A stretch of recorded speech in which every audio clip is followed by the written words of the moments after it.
Ta grâce justifie, ta grâce m'affranchit, ta grâce purifie, ta grâce m'offre la vie, ta grâce justifie, ta grâce m'affranchit, ta grâce purifie, ta grâce m'offre la vie, ta grâce justifie, ta grâce m'affranchit, ta grâce purifie, ta grâce m'offre la vie, ta grâce...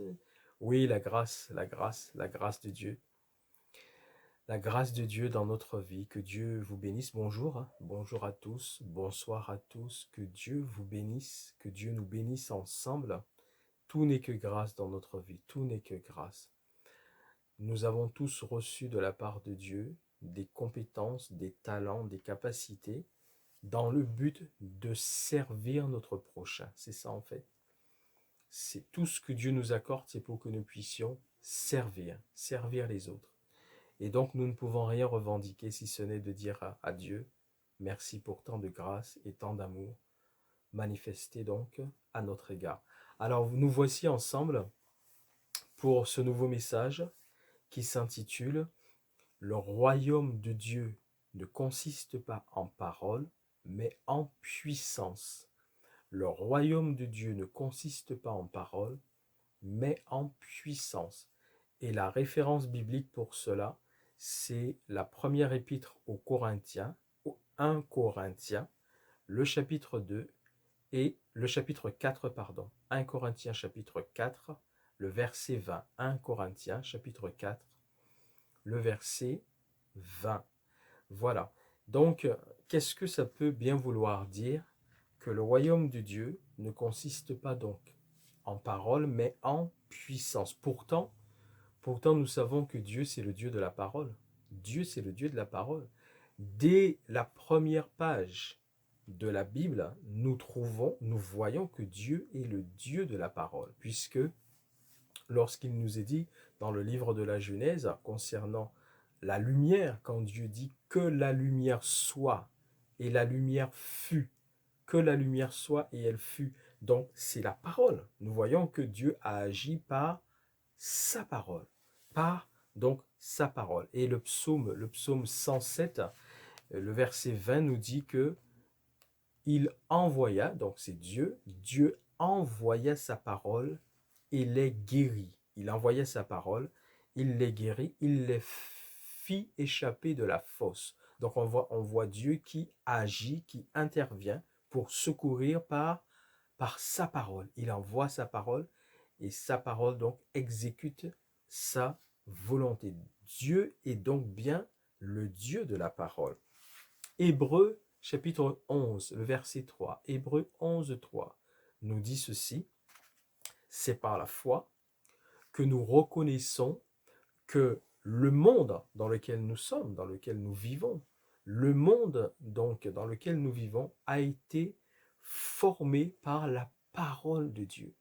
Nous croyons par la foi que Dieu a fait naître en nous, par le Saint-Esprit qui nous a aidés à croire cela, eh bien nous croyons, c'est une révélation que le Saint-Esprit nous a fait, que le monde dans lequel nous vivons a été formé, a été créé par la parole de Dieu, en sorte que ce qu'on voit n'a pas été fait de choses visibles. Donc nous voyons encore que même le monde, toutes choses en fait, ont été faites, ont été créées par la parole de Dieu, par la parole de Dieu. Dieu est donc bien le Dieu de la parole.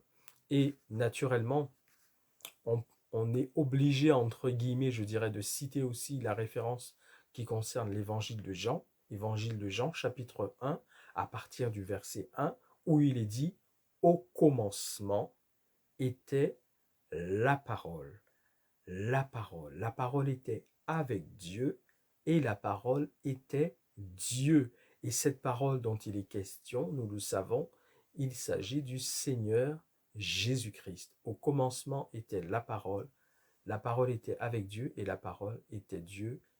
Évangile de Jean, chapitre 1, le verset 1.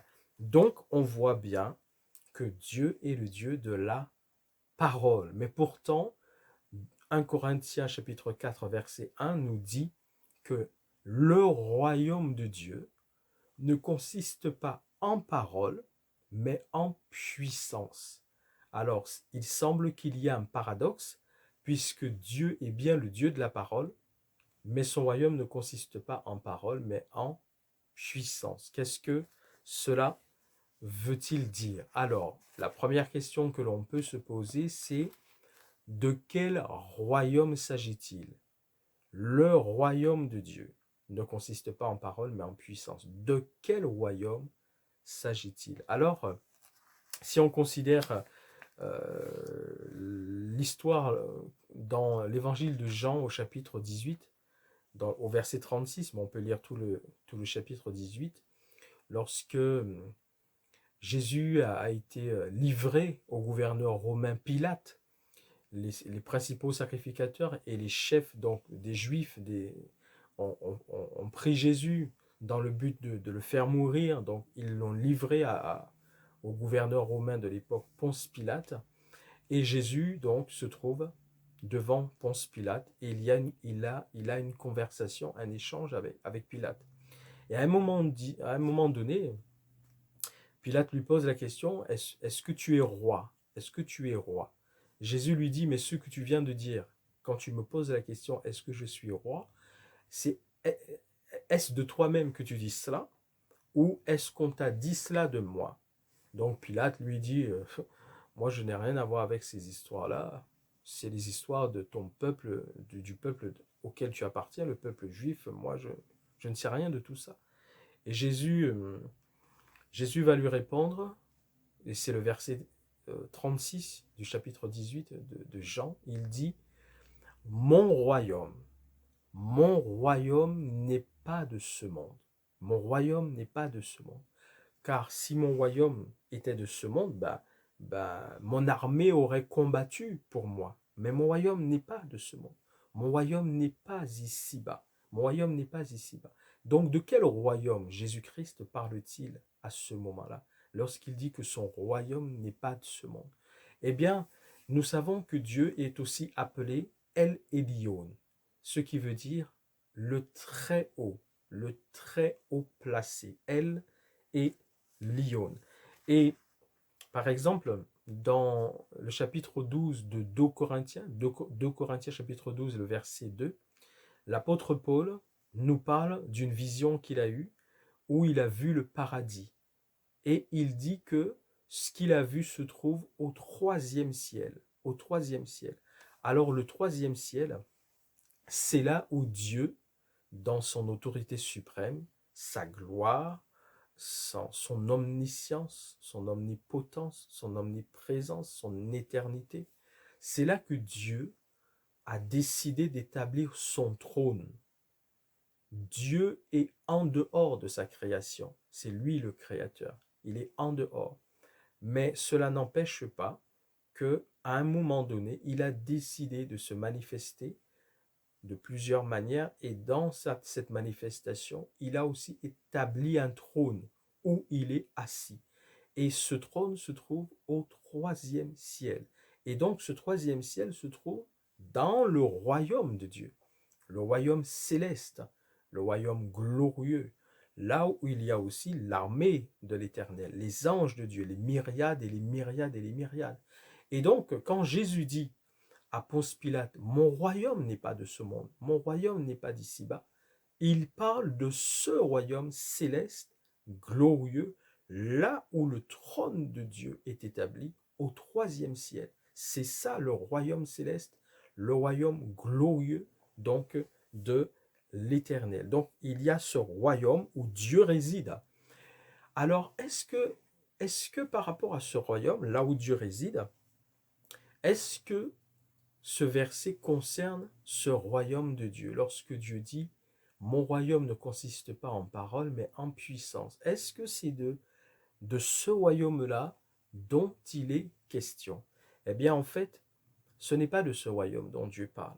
Dieu ne parle pas de ce royaume. Lorsqu'il dit que mon royaume ne consiste pas en parole, mais en puissance, il ne parle pas de ce royaume céleste, glorieux, là où lui-même a décidé d'établir son trône au troisième ciel, avec toute l'armée céleste qui est avec lui, que lui-même a créé, c'est lui qui a créé tout ça. Eh bien, ce n'est pas de ce royaume dont Dieu parle. Non, ce n'est pas de ce royaume dont Dieu parle. De quel royaume Dieu parle-t-il? Donc, on va continuer à avancer pour voir de quel royaume Dieu parle-t-il. Alors, on va considérer Exode chapitre 19, le verset 6. Exode 19, le verset 6. Nous sommes à cette époque-là dans l'Ancien Testament. L'Ancien Testament, la première alliance, c'est-à-dire avant que Jésus ne vienne et qu'il ne puisse s'offrir sur la croix en Israël pour accorder à tous les hommes qui acceptent son sacrifice le pardon de leurs péchés et la vie éternelle. Donc Jésus n'est pas encore venu, c'est la première alliance. Cette alliance, elle est basée, elle est fondée sur la loi, cette loi que Moïse donc a reçue et a fait mettre donc par écrit, a mis par écrit, donc pour que le peuple d'Israël connaisse les lois de Dieu et suive ces lois. Et voici ce que Dieu va leur dire à ce peuple d'Israël, donc dans cette ancienne alliance. Dieu est venu les délivrer de leur esclavage d'Égypte. Il leur a promis de les emmener dans un pays où coule le lait et le miel, un pays béni. C'est Israël qui s'appelait Canaan. Et là, Dieu va leur dire ceci en Exode 19, chapitre 6. Il leur dit, vous serez pour moi un royaume de sacrificateurs et une nation sainte. Et il dit à Moïse, donc Dieu dit à Moïse, voici les paroles que tu diras aux enfants d'Israël. Vous serez pour moi un royaume de sacrificateurs et une nation sainte. Donc dans cet Ancien Testament, dans cette ancienne alliance, ce que nous comprenons, c'est que Dieu s'était choisi le peuple d'Israël pour faire de ce peuple son royaume sur la terre. Si Dieu a son royaume céleste, son royaume glorieux, son royaume éternel comme lui-même, là où il a établi son trône, dans les lieux très hauts au troisième ciel, s'il est vrai que Dieu, c'est là qu'il est, dans son royaume, mais sur la terre qu'il a créée, il a voulu aussi avoir un royaume sur la terre. Et à l'époque de l'Ancien Testament, il a choisi le peuple d'Israël pour que ce peuple soit son royaume sur la terre. Vous serez pour moi un royaume de sacrificateurs et une nation sainte. Voici les paroles que tu diras aux enfants d'Israël. Exode chapitre 19, verset 6. Alors ça, c'était l'Ancien Testament. Et nous allons voir maintenant ce que Dieu dit dans le Nouveau Testament. Lorsque Jésus-Christ est venu, il a accompli sa mission sur la terre. Il est allé à la croix de Golgotha. Il s'est volontairement offert. Et par son sacrifice, maintenant, tous les hommes, quelle que soit leur nation, leur ethnie, le pays où ils vivent, du moment où ils reçoivent Jésus-Christ comme sauveur et Seigneur de leur vie et où ils se conforment à la volonté du Seigneur Jésus-Christ, ils deviennent des enfants de Dieu. Et on va voir ce que Dieu leur dit à eux maintenant, comparativement à ce que Dieu avait dit à la nation d'Israël à l'époque, dans l'Ancien Testament. Eh bien là, nous sommes en Apocalypse, le livre de l'Apocalypse, de la Révélation, le chapitre 1 et le verset 6. Apocalypse 1, 6. Et Dieu dit ceci, donc, il a fait de nous, c'est Jésus-Christ. C'est Jésus-Christ qui a fait de nous. Il, c'est-à-dire Jésus-Christ, a fait de nous un royaume et des sacrificateurs pour Dieu son Père.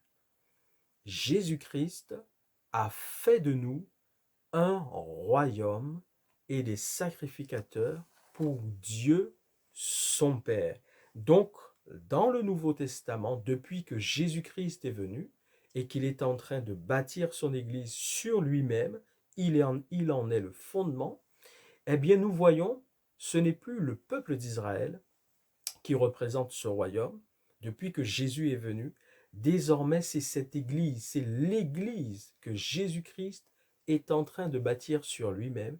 C'est l'Église qui forme sur la terre désormais le royaume de Dieu sur terre. Il a fait de nous, c'est Jésus-Christ, a fait de nous un royaume et les sacrificateurs pour Dieu son Père. Donc, toutes les personnes qui sur la terre reçoivent Jésus-Christ comme leur sauveur et leur Seigneur et qui marchent selon la volonté de ce sauveur et de ce Seigneur, Jésus-Christ, forment pour Dieu le royaume de Dieu sur la terre.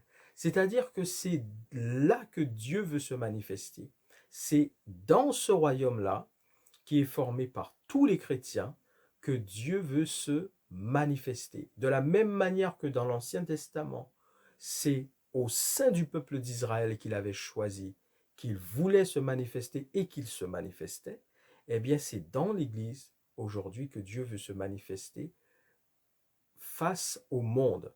Et c'est l'Église, c'est nous les enfants de Dieu qui formons dans le Nouveau Testament, dans la Nouvelle Alliance, ce royaume pour Dieu, ce royaume. Et ce verset qui dit que le royaume de Dieu ne consiste pas en parole, mais en puissance, eh bien concerne ce royaume que nous, enfants de Dieu, nous formons pour Dieu. C'est nous ce royaume-là. C'est tous les enfants de Dieu, tous les chrétiens, réellement chrétiens, nés de nouveau, passés de la mort à la vie, ayant désormais la vie de Jésus-Christ en eux. Eh bien, ce sont ces personnes-là qui désormais forment pour Dieu sur la terre un royaume. Et c'est eux qui sont concernés par ce verset. Le royaume de Dieu ne consiste pas en parole, mais en puissance. Alors, maintenant qu'on a vu de quel royaume il s'agit, non pas du royaume céleste où Dieu réside, mais du royaume que Dieu a voulu avoir sur la terre. Dans l'Ancien Testament, c'était le peuple d'Israël, et dans le Nouveau Testament, c'est l'Église, c'est tous les chrétiens qui forment ce royaume. C'est là que Dieu veut se manifester, par ce royaume sur la terre. Eh bien maintenant qu'on sait de quel royaume il s'agit, on va voir maintenant ce que ça veut dire. Puisque concernant ce royaume que nous sommes, ce royaume-là ne consiste pas en parole, mais en puissance. Alors, qu'est-ce que ça veut dire? Qu'est-ce que ça veut bien vouloir dire? Alors, nous allons voir deux aspects de cette puissance au sein de ce royaume terrestre de Dieu sur la terre. Deux manières, donc, de manifester la puissance de Dieu dans ce royaume. La première manière, c'est la révélation.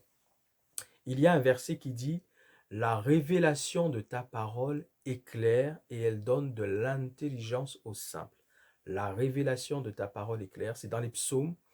Je n'ai pas exactement la référence précise, c'est-à-dire pour vous dire le psaume 1, 2, 37, voilà. Mais cette pensée me vient à l'esprit pendant que je déroule cette présentation. Oui, le Saint-Esprit me rappelle ce verset.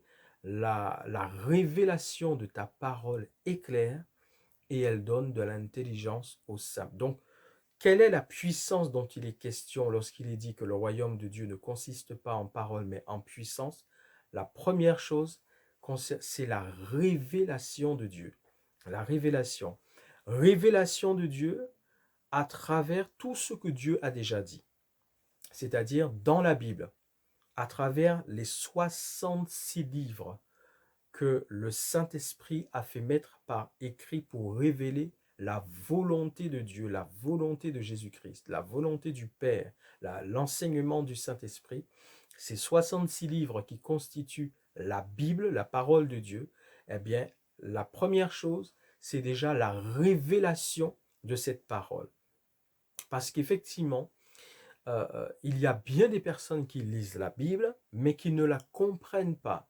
Et il y en a bien des personnes qui en tordent le sens et qui émettent des fausses doctrines. C'est pour ça qu'il y a toutes sortes de communautés chrétiennes et il y en a certaines qui sont dans des hérésies, des fausses doctrines et des hérésies, parce elles n'ont pas la révélation. Elles n'ont pas la révélation de la parole de Dieu. Donc une première chose qui concerne cette puissance, le royaume de Dieu consiste en puissance, eh bien c'est la puissance de la révélation de la parole de Dieu, tout ce que Dieu a déjà dit. Et nous avons le verset de 2 Timothée, chapitre 3, le verset 16. 2 Timothée, donc 3, 16. Toute écriture est inspirée de Dieu. Il s'agit de toute écriture contenue dans les 66 livres qui constituent la Bible, la parole de Dieu. Toutes ces écritures sont inspirées de Dieu et utiles pour enseigner, pour convaincre, pour corriger, pour instruire dans la justice, afin que l'homme de Dieu soit accompli et prompt à toute bonne œuvre. Quelles sont ces bonnes œuvres? Les œuvres que Christ a préparées d'avance pour nous, afin que nous les accomplissions. Donc, la première puissance concerne la révélation de toutes ces écritures. C'est la première puissance lorsqu'il est dit que le royaume de Dieu ne consiste pas en parole, mais en puissance. La première puissance de ce royaume, c'est la révélation de toute l'écriture de la parole de Dieu. Ça veut dire que lorsque nous méditons la parole, lorsque nous lisons la parole, nous devons avoir la révélation de cette parole. Nous devons avoir la révélation de cette parole que nous sommes en train de lire. Et malheureusement, beaucoup de personnes qui lisent la parole n'ont pas la révélation, n'ont pas cette révélation. Et certaines égarent beaucoup de personnes parce qu'elles annoncent des choses qui sont fausses, qui ne correspondent pas à la parole de Dieu. Même en lisant la parole de Dieu, elles énoncent de fausses doctrines et des hérésies et elles égarent beaucoup de personnes. La première puissance, c'est la révélation de la parole de Dieu. La deuxième puissance, c'est la révélation par les visions, les songes et les rêves. Visions, songes et rêves. C'est la deuxième puissance de ce royaume de Dieu. C'est la révélation par les songes, les visions et les rêves. 1 Corinthiens 4, 18, 18-19 dit ceci. C'est juste le verset qui précède celui qui nous a permis de faire l'introduction de ce message. Donc 1 Corinthiens 4, 20, c'est ce qu'on avait cité, tout le royaume de Dieu ne consiste pas en parole mais en puissance. Et 1 Corinthiens donc 4, 18 à 19, et l'apôtre Paul explique ceci. Il s'adresse là à l'église de Corinthe. Et il leur dit, bientôt je viendrai vous voir, parce que c'était son projet, son objectif, de venir de leur rendre visite. Et il leur dit, certains d'entre vous se sont enflés d'orgueil. Il s'adresse aux Corinthiens. Certains d'entre vous se sont enflés d'orgueil, prétendant connaître toutes choses, Alors il leur dit, lorsque je viendrai, eh bien, je vais pouvoir vérifier non pas la parole de ceux qui se sont enflés d'orgueil, mais la puissance de ceux qui se sont enflés d'orgueil. Vous voyez, il leur dit bien, quand je viendrai chez vous, vous allez pouvoir me montrer et moi-même je vais pouvoir vérifier non pas vos paroles, mais votre puissance, Et toujours cet apôtre Paul, dans 2 Corinthiens chapitre 12, et le verset 1er, et j'ai cité aussi tout à l'heure le verset 2 de 2 Corinthiens 12, pour expliquer que l'apôtre Paul avait été ravi en esprit au 3e ciel, c'est là où il a vu le paradis.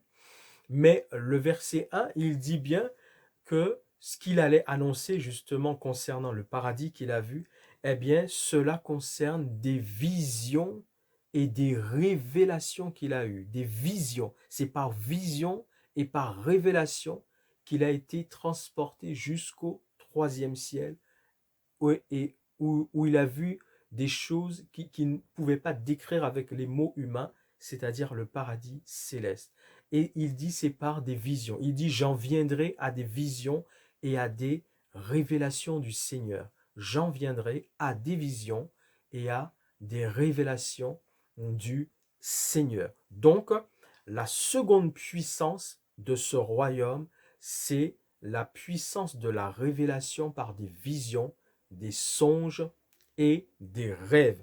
Et c'est ce qui avait été annoncé dans Joël chapitre 2 et qui a été repris et rappelé dans Actes des Apôtres chapitre 2 verset 17 lorsque il y a eu l'effusion du Saint-Esprit à la Pentecôte. C'était la promesse que Jésus avait faite à ses disciples.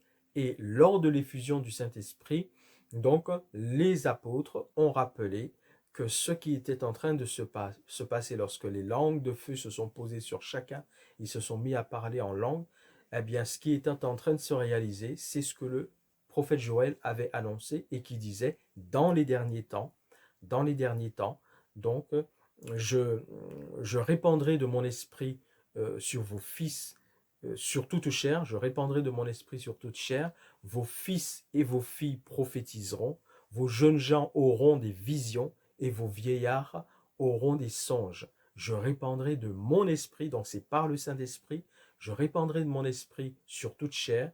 Lorsqu'il est dit toute chair, il s'agit de toute chair, toute personne qui accepte Jésus-Christ comme sauveur et Seigneur de sa vie. Toute personne qui accepte Jésus-Christ comme sauveur et Seigneur de sa vie. Je répandrai mon esprit sur toute chair, vos filles et vos fils prophétiseront, vos jeunes gens auront des visions et vos vieillards auront des songes. Donc c'est bien là la puissance de ce royaume que nous formons sur la terre. Donc première puissance, c'est la révélation de la parole, c'est-à-dire lorsque nous lisons toute la parole de Dieu, nous devons avoir la révélation de ce que nous lisons. Et c'est malheureusement certaines personnes n'ont pas cette révélation. Elles partent dans des hérésies et des fausses doctrines. Il nous faut la révélation de ce que nous lisons de la parole de Dieu. Première puissance du royaume de Dieu. Deuxième puissance du royaume de Dieu, c'est la révélation par des visions, des songes et des rêves. Dieu se révèle puissamment à nous dans ces derniers temps. Il nous montre beaucoup de choses par des visions, des songes et des rêves. C'est la deuxième puissance de ce royaume que nous formons pour Dieu sur la terre. Troisième puissance maintenant de ce royaume, eh bien c'est la manifestation de la gloire de Dieu au sein de ce royaume et par ce royaume sur la terre. Troisième puissance de ce royaume que nous formons pour Dieu sur la terre, c'est la manifestation de la gloire de Dieu par ce royaume au milieu donc de ce monde dans lequel nous vivons. Et là, nous pouvons lire par exemple concernant l'œuvre qu'accomplissaient donc les apôtres et les serviteurs de Dieu lorsque l'Église a pris naissance. Nous voyons en Hébreux 2.4, il est dit, donc ils témoignaient, les serviteurs de Dieu témoignaient, annonçaient l'Évangile à la foule, et il est dit, Dieu appuyait leur témoignage, donc Dieu était à l'œuvre dans ce qu'ils faisaient, les apôtres et tous les autres serviteurs qui annonçaient la parole de Dieu. Dieu appuyait leur témoignage, Hébreux 2.4, Dieu appuyait leur témoignage par divers signes, des prodiges et divers miracles. Par divers signes, des prodiges et divers miracles. Troisième puissance du royaume de Dieu sur la terre, c'est la manifestation de la gloire de Dieu par des signes, des prodiges, des miracles. Des signes, des prodiges, des miracles. Il faut qu'il y ait dans ce royaume et par ce royaume la manifestation de la gloire de Dieu par des signes, des prodiges et des miracles. Voilà donc ce que ça veut dire quand Dieu dit que son royaume ne consiste pas en paroles, mais en puissance.